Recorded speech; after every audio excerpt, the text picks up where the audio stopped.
Zion Kick-Off Startup est une initiative libre, fondée par des entrepreneurs africains avec la vision de créer une force sociale dans leur pays d'accueil, tout en bâtissant dans leur pays d'origine. Nous repérons les entrepreneurs africains, les sortons de l'isolement qui tue leurs projets et les équipons pour leur réussite dans leur pays d'accueil. À l'occasion de cette édition 2022 du Salon international de l'entrepreneuriat africain, nous avons réuni des acteurs du domaine de l'alimentation de Suisse et d'Afrique pour apprendre les uns des autres et créer des synergies positives pour tous au niveau socio-économique. Mon nom est Linda Couchou, directrice de la Plume Royale, administratrice de base de données en pharmacovigilance et membre du comité Zion Kick-Off Startups. Mon nom est Lionel Couchou, membre du comité Zion Kick-Off Startups et chef de projet. Je suis le fondateur de l'association Mahanaïm et promoteur de l'entreprise KLM Consult. Nous espérons que vous passerez une agréable semaine en notre compagnie, que vous trouverez de quoi faire grandir votre projet. Bâtir l'Afrique que nous voulons, c'est possible.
Bienvenue à la deuxième édition du Salon international de l'entrepreneuriat africain depuis Lausanne en Suisse.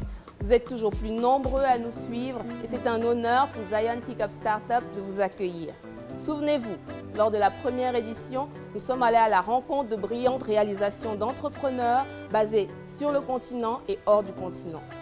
Pour cette deuxième édition, zoomons sur le secteur de l'alimentation et ses opportunités pour le continent africain autour du thème « Un système d'alimentation durable en Afrique ». Avec ses sols riches, sa jeunesse dynamique et en constante croissance, assurément, l'Afrique est bien partie. Retrouvons-nous du lundi au jeudi dès 12h30 en ligne pour discuter formation, production, agrotransformation, distribution et santé. Dès 18h30 en soirée, ne manquez pas les sessions de débrief quotidiennes et les séances de business speed dating. Vendredi 18 novembre, ici même à l'hôtel Alpha Palmier de Lausanne en Suisse, réseautage, table ronde, dénouement de la compétition de pitch et bien d'autres vous attendent. Pour ne rien manquer, inscrivez-vous sur notre site www.salonafriquezks.com. Abonnez-vous à nos pages YouTube, Facebook et Instagram. En vous souhaitant une excellente semaine en notre compagnie, bâtir l'Afrique que nous voulons, c'est possible.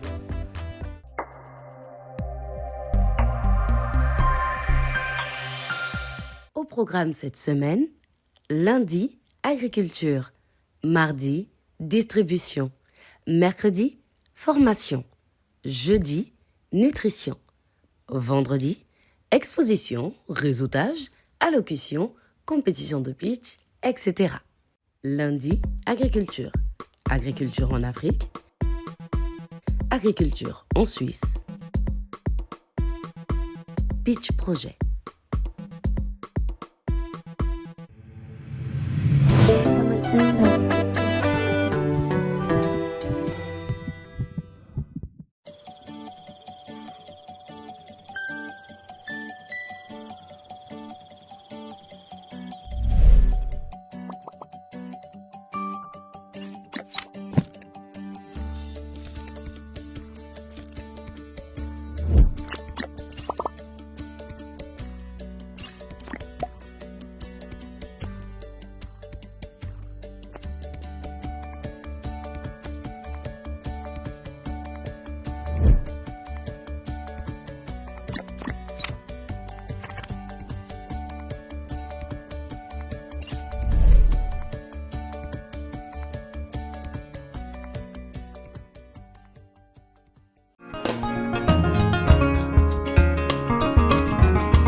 Je suis Loïc Kamwa, l'ambassadeur du maïs au Cameroun.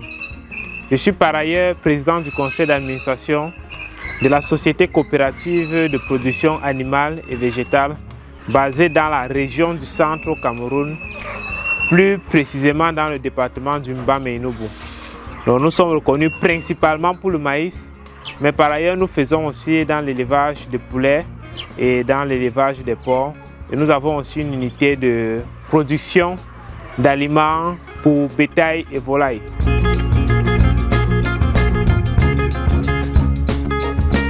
J'ai commencé ce projet en 2014, j'étais encore étudiant et après il a pris une petite pause ou plutôt un petit ralentissement quand je suis allé aux États-Unis pour finir avec mes études. Mais une fois que j'ai fini, je suis rentré, j'ai même pas pris mon diplôme, ils m'ont expédié ça par DHL. Parce que je voulais rapidement rentrer, faire quelque chose de grand avec le maïs au Cameroun. Donc depuis là, nous avons beaucoup avancé et aujourd'hui, je supervise plusieurs exploitations agricoles, parmi lesquelles la mienne, qui est sur une 60aine d'hectares. Mais en coopérative, nous sommes sur pratiquement 110 hectares et nous faisons dans les cultures et élevages que j'ai cités en début de vidéo.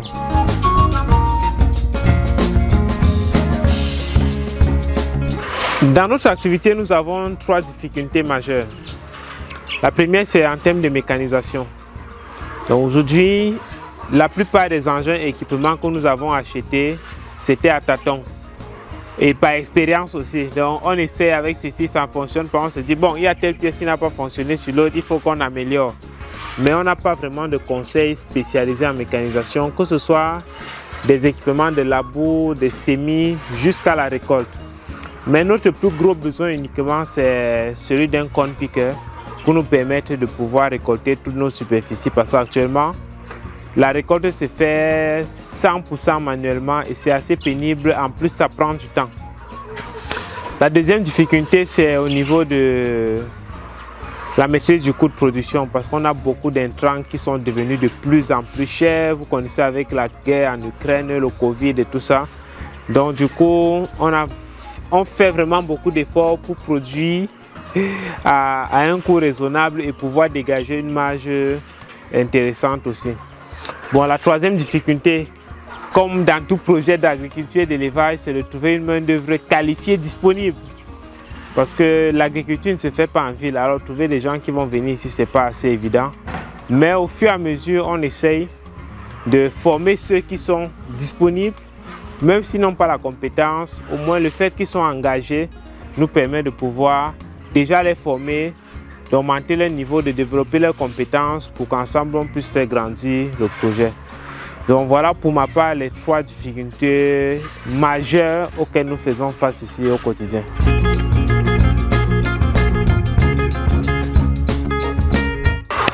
Ma meilleure surprise, il y a de cela 2 ans, c'était la récolte abondante. On avait eu beaucoup plus de rendement que ce qu'on avait imaginé, au point où on a rapidement construit une nouvelle crique pour stocker le maïs. Donc pour moi, c'était l'une de mes meilleures surprises que j'ai eues dans mon activité jusqu'ici.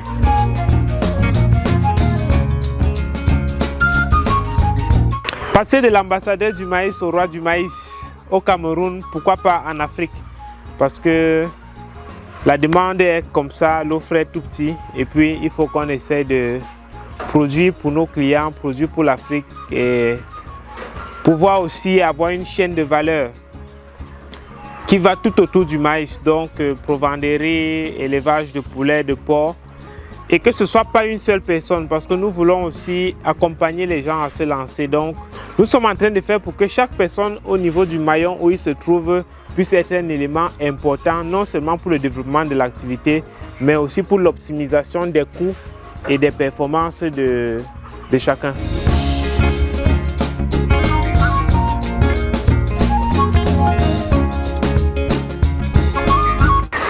Pour le Salon international de l'entrepreneuriat africain, un seul mot, il faut continuer. Parce que beaucoup de salons comme ceux-ci commencent, mais après, ça ne suit pas. Donc, si vous avez dit de faire une édition chaque année, faites une édition chaque année au point où ce sera comme un événement culturel, comme une tradition. Où on sait que chaque année, il y a cet événement-là. Et je crois que l'Afrique en a besoin. Aujourd'hui, des entrepreneurs ont besoin de cet événement pour faire croire aux autres que c'est possible, mais aussi pour pouvoir se mettre ensemble et décider de l'avenir de l'Afrique.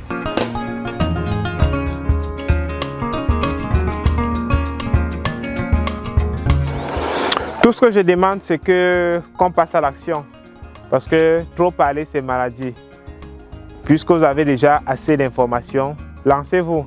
Et puis par la suite, on va construire notre continent ensemble. Donc pour finir, je dirais, bâtir l'Afrique que nous voulons, c'est possible.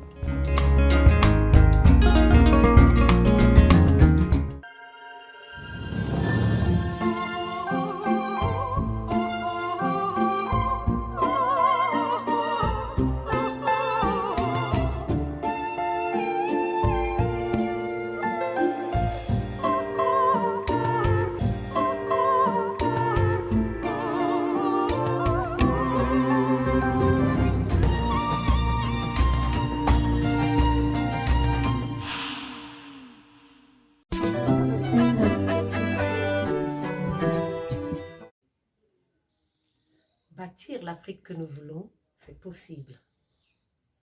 Building the Africa we want, it's possible. L'Afrique, le Degna Mountain. Maremu orikata kai soni kankan ne nyalin ko gati ni khalangani na hatam biniranya khoga mundana nyamobe wani agalawanyana. Bâtir l'Afrique que nous voulons, c'est possible. Vous aussi, envoyez votre vidéo « Bâtir l'Afrique que nous voulons, c'est possible » dans la langue de votre choix à salon@zayankickup.com. n'oubliez pas de vous abonner.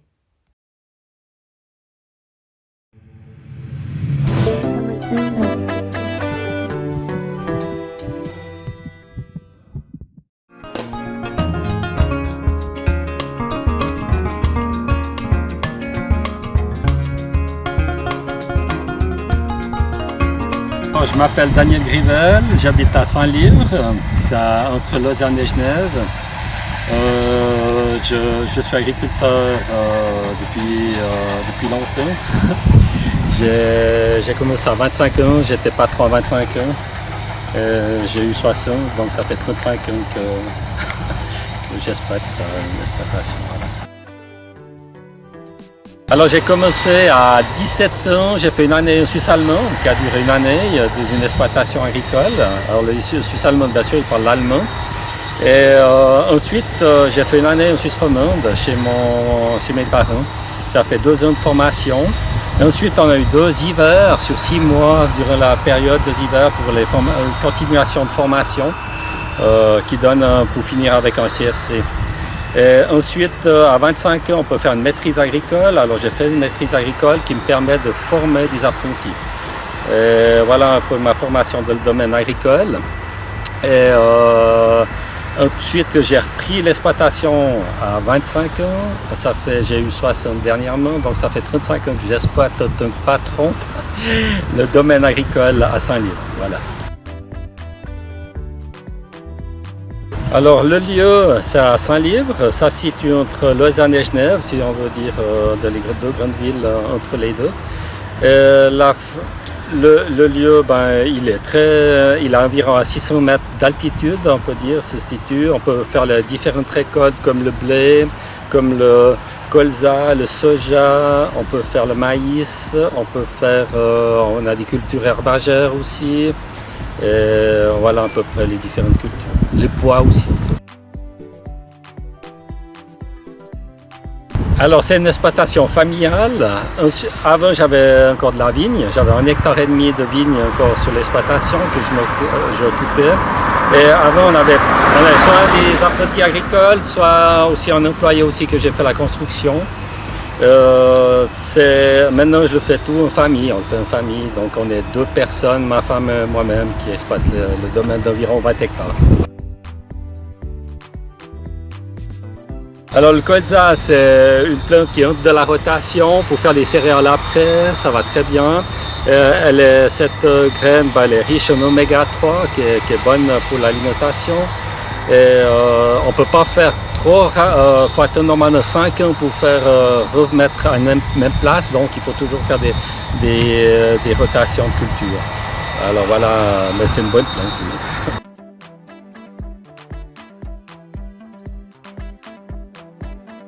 Alors ici, comme la machine qu'on a là, c'est une entreprise qui vient battre pour tous les agriculteurs, une bonne partie des agriculteurs. Il y a plusieurs entreprises, mais on paye une location. On paye l'entrepreneur pour battre la récolte. Ensuite, avant, j'avais une moissonneuse-batteuse à l'époque de 3 mètres. Il y a une vingtaine d'années en arrière, on était 3 agriculteurs justement on peut dire, à participer. On avait chacun une part d'un tiers et on faisait nos récoltes nous-mêmes. Mais maintenant, avec les prix, tout ça, c'est des machines qui viennent trop chères et ça ne vaut pas la peine d'investir pour quelques hectares que nous avons. Et c'est comme ça que ça fonctionne. Et les autres machines, j'ai plusieurs machines, j'ai investi à mesure.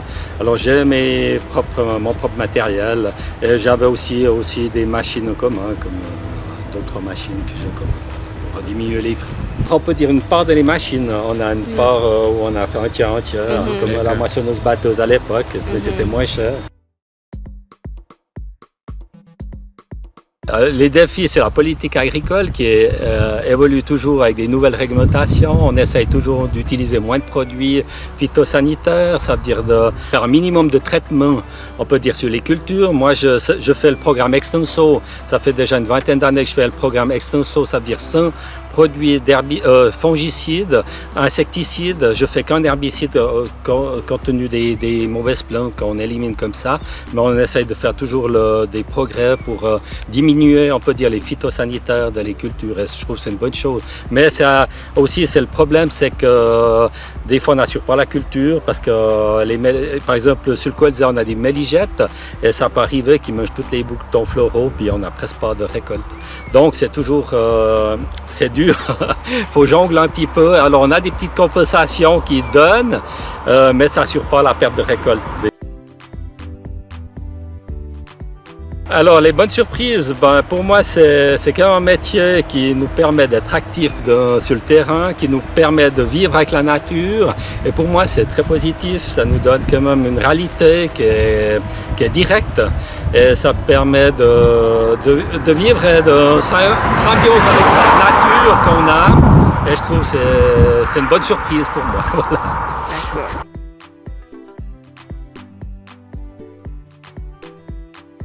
Alors, ce que je donnerais comme conseil à un futur agriculteur, c'est que soyez ouvert d'esprit parce qu'il y a toujours des choses qui sont à prendre, à laisser, mais il faut être un entrepreneur et toujours être ouvert d'esprit à faire d'autres choses, d'autres fonctions, quitte à avoir un double travail pour assurer le revenu.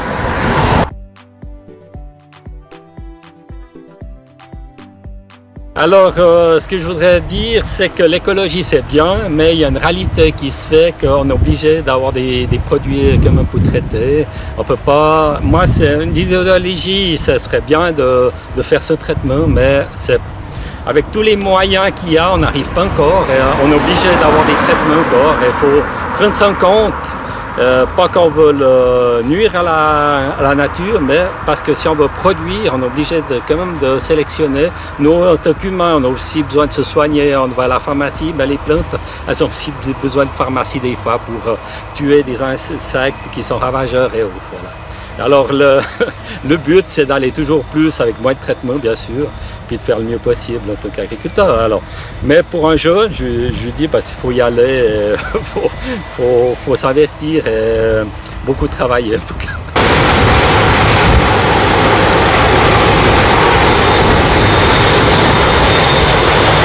Bâtir l'Afrique que nous voulons, c'est possible.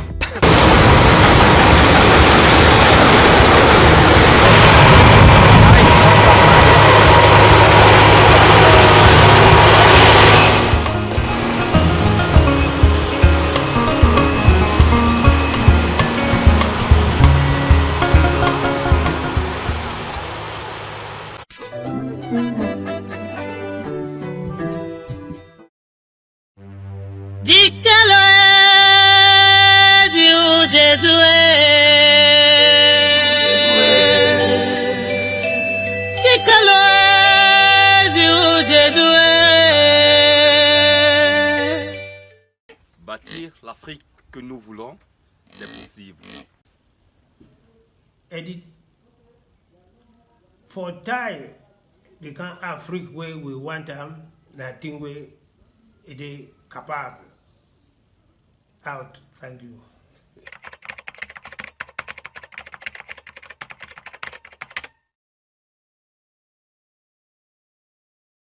Le pitch du jour. Bonjour et merci beaucoup de me donner cette opportunité de pitcher mon projet Easy Market avec comme slogan le partenaire de la diaspora africaine.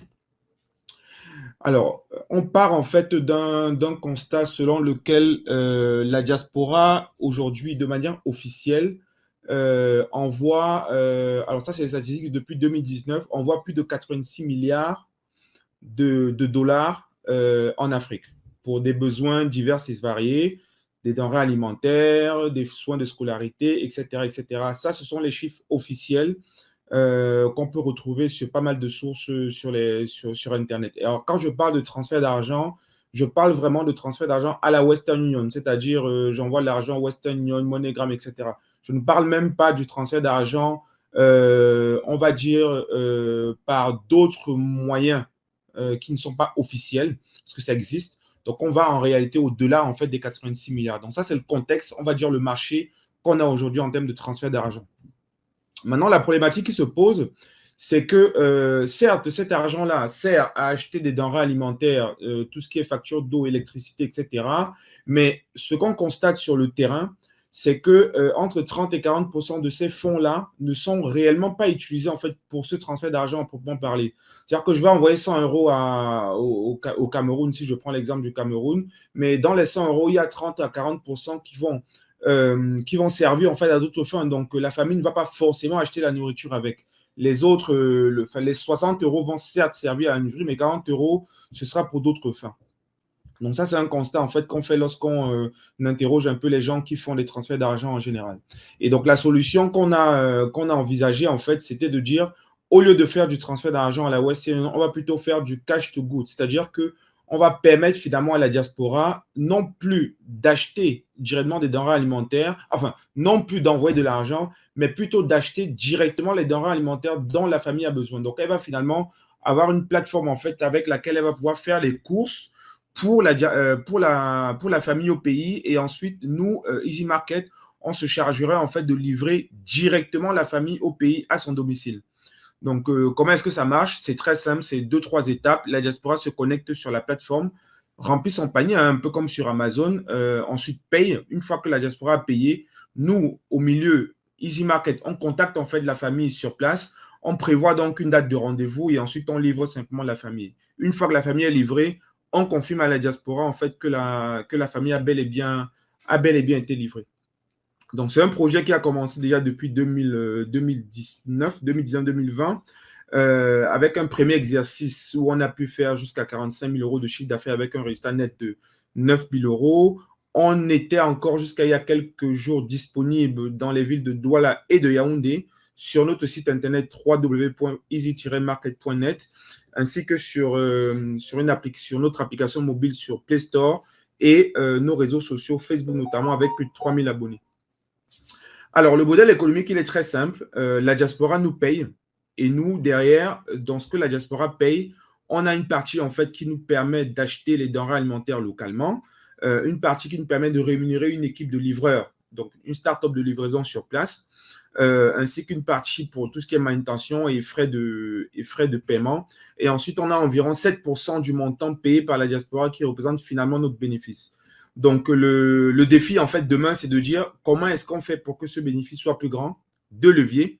Soit on augmente donc nos ventes. C'est un peu ce qu'on fait avec le maximum de communication qu'on fait au quotidien. Ou alors, on réduit un peu le côté 85% en fait du coût d'achat des marchandises en négociant notamment mieux en fait nos coûts en fait de marchandises en fait localement. Et en termes de stratégie, c'est très simple. Hein. Augmenter les ventes, ça veut dire quoi? Déployer donc dans plusieurs villes, parce que là, aujourd'hui, on est disponible à Douala et à Yaoundé au Cameroun. Accroître naturellement la communication autour du projet et naturellement négocier, comme j'ai dit tout à l'heure, négocier des partenariats avec les vendeurs, les boutiques locales, puisque c'est aussi le deuxième levier finalement qui nous permet d'augmenter notre bénéfice. En termes enfin de planning, donc comme j'ai dit, on a été présent depuis le début du projet dans les grandes villes de Douala et de Yaoundé. On prévoit jusqu'à décembre 2023, donc toute l'année prochaine, de se déployer en fait dans les 10 autres régions du Cameroun. Et à partir de janvier 2024, on se déploiera en fait dans d'autres pays, notamment le Sénégal, la Côte d'Ivoire, le Burkina Faso, le Togo et le Bénin. Donc ça, c'est un peu ce qu'on prévoit entre 2024 et 2025. Bien entendu, je suis disponible pour toute question. Question-réponse. Alors, merci pour cette présentation. C'était relativement clair. On connaît un peu ce genre de plateforme. La question qu'on a, c'est au niveau de la scalability de ce projet, notamment si demain vous deviez attaquer les zones rurales, comment ça se passerait? Est-ce que c'est quelque chose qui est dans le business plan ou vous avez un focus géographique? Donc ça, c'est le premier point. Et le deuxième, qui est un peu lié à ça, je le pose en même temps, c'est pourquoi le choix de la food? Est-ce que c'est spécifique à votre zone de confort ou est-ce que vous avez pensé à faire d'autres types je vais appeler denrées, mais en fait, voilà. Est-ce que c'est du food only? Est-ce que c'est prévu de faire autre chose? Pourquoi ce choix? Voilà. Donc ça, c'est les premières questions et puis après, j'en aurai d'autres. Donc on va essayer de répondre le plus rapidement possible pour que je puisse poser d'autres questions. Ok, je réponds donc. Alors, pour la première question par rapport aux zones rurales, en fait, en réalité, le projet a commencé, comme je disais, en 2020, mais aujourd'hui, on a commencé en fait à Douala et Yaoundé, donc les grandes villes. Oui. Mais aujourd'hui, on a déjà commencé une expérimentation dans certaines zones rurales. En termes de scalabilité, ça se fait assez simplement. Il faut savoir que autant dans les grandes villes, bon, on va dire c'est assez simple, mais autant dans les petites villes, les gens comprennent assez vite que un projet de la sorte, c'est des clients sans qu'ils ne fassent quoi que ce soit. Et comme ils ont déjà l'habitude aujourd'hui d'avoir, on va dire, des motos localement qui les aident à aller livrer dans les maisons avoisinantes, c'était assez facile d'arriver dans les villages et de dire, OK, j'ai une commande, je vous envoie simplement le listing par WhatsApp, je vous paye par Mobile Money à l'avance. Donc, il a son argent, il n'a rien à perdre. Lui, tout ce qu'il a à faire, c'est simplement appeler sa moto localement et de lui demander d'aller livrer. Donc, en termes de scalabilité, on a testé le modèle et ça se fait sans problème. Donc, aujourd'hui, franchement, le déploiement dans les différentes zones, on va dire régions ou villages du Cameroun, se fera franchement sans aucun souci. Ok, très bien. Après, pour la deuxième question, donc pourquoi le food? Pourquoi pas éventuellement d'autres choses? Est-ce que c'est ma zone de confort? Non, pas spécialement. On va dire que ça vient surtout des statistiques. La grande majorité des gens qu'on a interrogés, j'ai fait un sondage à l'époque sur environ 800 personnes et on avait plus de 60% des personnes qui déclaraient envoyer de l'argent pour de l'alimentaire. Donc, c'est vraiment une expérience terrain, entre guillemets, théorique. Ouais. Et au final, l'expérience ne s'est pas avérée être une mauvaise expérience en termes de statistiques parce que déjà, le projet, il a pris. Et de deux, les autres besoins sont venus bien après. C'est-à-dire que c'est après plus d'1 an et demi du projet que les gens ont commencé à dire, bah, tiens, pourquoi est-ce qu'on n'aurait pas des télévisions, etc. Donc, mais le besoin primaire, c'était la nourriture et ça s'est avéré être le choix client sur le terrain. Ok. Et aujourd'hui, est-ce que vous avez des idées de développer ça sur d'autres, que je vais appeler produits ou services oui. Qui sont alors, le service qui va assez rapidement s'imposer, c'est la santé. Ouais, c'est quelque chose qui est très demandé. Ceux qui vivent en diaspora, ils ont l'habitude de tout ce qui est sécurité sociale, mais ça n'existe pas en fait en Afrique. Donc, il faut systématiquement payer des soins en fait. Mais c'est pas aussi simple que l'alimentaire. Donc, pour l'instant, on prend encore notre temps pour se lancer. Mais clairement, c'est le service qui va au-delà de tout ce qui est électroménager. C'est pas forcément quelque chose que j'ai envie de faire, mais clairement, le service de santé, c'est le service qui va franchement prendre le pas dans les semaines à venir. Comment se fait le suivi au niveau de vos partenaires, la coordination, comment ça se passe? Et de manière générale, est-ce que vous avez fait une SWOT analysis, donc force et faiblesse de votre business model aujourd'hui? En gros, quel est le plus compliqué pour vous aujourd'hui? Quels sont les... Alors, le suivi, bon, on va dire que étant donné qu'on travaille quand même avec des partenaires qui ne sont pas forcément aussi digitalisés que nous, le suivi se fait par des groupes WhatsApp. Donc, c'est par WhatsApp, en fait, qu'on pilote en fait quasiment toute l'activité, que ce soit les relations avec les livreurs ou alors les relations avec les boutiques locales. C'est du quasi 100% WhatsApp. Ouais, et ça fonctionne. Enfin, vous n'avez pas de... Ça fonctionne très bien. C'est des outils avec lesquels ils sont déjà habitués aujourd'hui de communiquer. Donc, ça marche quand même très, très bien. Ouais. Après, l'autre question, j'ai peut-être eu un loupé sur la deuxième question. C'était la SWOT analysis, en fait, force et faiblesse. Oui, tout à fait, oui. Ça peut être évoqué. Oui, ça c'est. Enfin, je ne sais pas du coup, c'est quel pan que vous souhaitez connaître sur le SWOT. Est-ce que c'est les forces, les faiblesses? Qu'est-ce que plutôt les faiblesses, du coup. C'est quoi les enjeux aujourd'hui pour vous par rapport à la maturité de l'entreprise? On va dire que c'est clairement une question de communication. Aujourd'hui, on n'est pas les seuls à se lancer sur le business, donc on lutte un peu avec pas mal de personnes, mais ce qui joue aujourd'hui, parce qu'en termes de relations clients, ça, on est très très bon dessus. Ce qui joue aujourd'hui, c'est comment est-ce qu'on fait pour toucher encore plus de diaspora. Donc, on va dire, c'est une faiblesse pour nous, mais c'est pas forcément nous-mêmes, nous seuls en tout cas. Nous avons tous en termes de start-up ce même souci. Ok, donc si je comprends aujourd'hui, c'est comment vous différencier des compétiteurs. C'est un peu là-dessus que vous cherchez à mieux communiquer pour vous distinguer de ce type Nous, on a nos angles d'attaque en tout cas. On a nos angles d'attaque. Maintenant, il faut simplement trouver les canaux en fait pour pouvoir les toucher. D'accord. Aujourd'hui, justement, votre force dans ce business, en fait, c'est quoi? C'est mieux gérer les distributeurs, proposer plus de choix au niveau des magasins qui vont vous fournir en nourriture. Où est-ce que vous voyez, vous, justement, votre différenciation, votre USP, Unique Selling Proposition? On a trois forces que nous mettons en avant. La première, c'est les prix. Donc, on a extrêmement bien négocié en fait nos partenariats localement. Donc, ça nous permet en fait d'avoir en fait de très très bons prix localement. Ça nous permet d'ailleurs de dégager suffisamment de possibilités de promotion. Ouais. La deuxième, c'est la relation client. Et ça, c'est vraiment quelque chose qu'on a remarqué dans les différents retours qu'on a eus et en benchmarkant un peu sur ce que fait la concurrence. Donc, on voit clairement qu'en termes de relation client, on est bon. Et enfin, la troisième, c'est qu'on est capable aujourd'hui, avec avec un certain nombre de techniques qu'on a mis en place, on est capable en fait de proposer la livraison gratuite dans les villes de Douala et Yaoundé. Ça, c'est ce que personne ne fait. Nous, on est capable de le faire. Ok. Donc, les livraisons gratuites, et c'est incorporé dans votre matrice de coûts. Finalement, en ayant bien négocié en amont, vous pouvez proposer une livraison gratuite. Ce que personne n'est capable de faire aujourd'hui. Ok. Très bien. Merci beaucoup. C'est assez clair. Je n'ai pas d'autres questions. Lionel Couchou, avez-vous des questions? Peut-être une question par rapport aux projections que j'ai vues. Alors, sauf erreur, mais est-ce qu'il y aurait un besoin?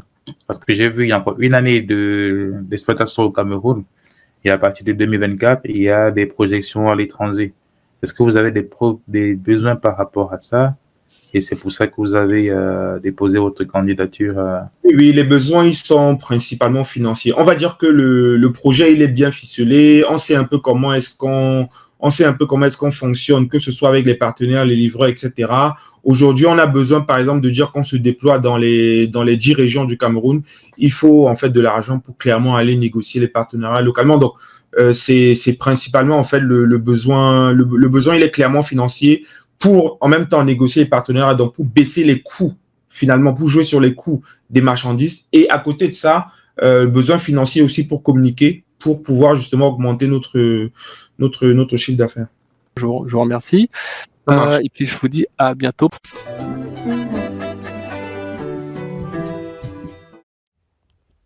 Votez pour le meilleur pitch projet en vous rendant sur www.salonafriquezks.com. Les projets seront récompensés le vendredi à Lausanne.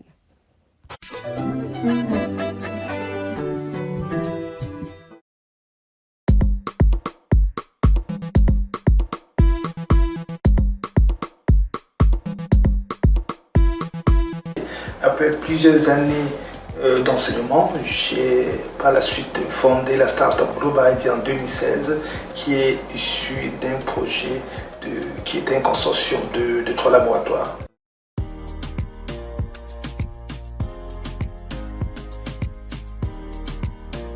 Bonjour, je suis Lambert Sona, mathématicien et professeur en cybersécurité. J'ai fondé Global ID en 2016 sur le site d'Innovation Park à l'EPFL, une start-up spécialisée dans l'identification biométrique à base du scan du réseau venu multivue. Nous avons une forte synergie avec le laboratoire de cryptographie et de sécurité de l'EPFL. Nos services sont dédiés à des secteurs où on a besoin d'un très haut niveau de sécurité. J'entends le médical, le financier, l'armée ou le renseignement. Nous sommes d'ailleurs engagés dans le programme Suisse Triple Impact qui mesure l'impact environnemental et sociétal de notre écosystème. Nous sommes une start-up très innovante et nous sommes engagés à une production responsable. Cela correspond aux objectifs de développement durable 9 et 12. 9 pour l'innovation et 12 pour une production responsable. Nos solutions consistent à protéger les citoyens et à rendre les organisations plus efficaces. Ceci correspond à l'ODD 16.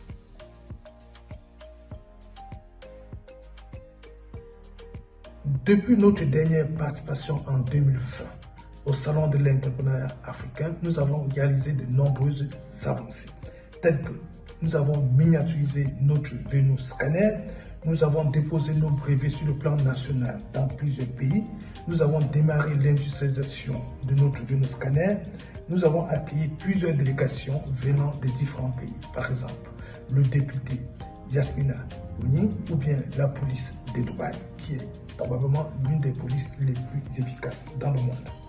Nous avons mis au point une plateforme d'authentification qui permet de gérer nos scanners, soit de manière locale ou soit de manière distante avec des mises à jour.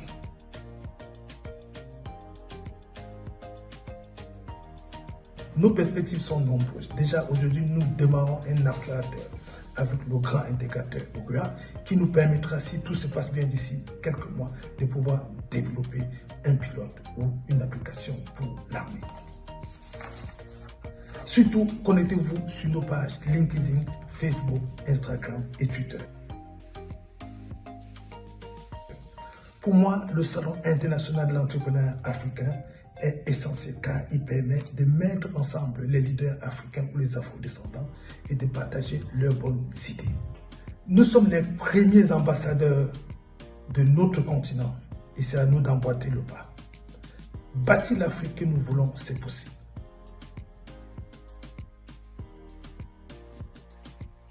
Merci d'avoir suivi cette journée.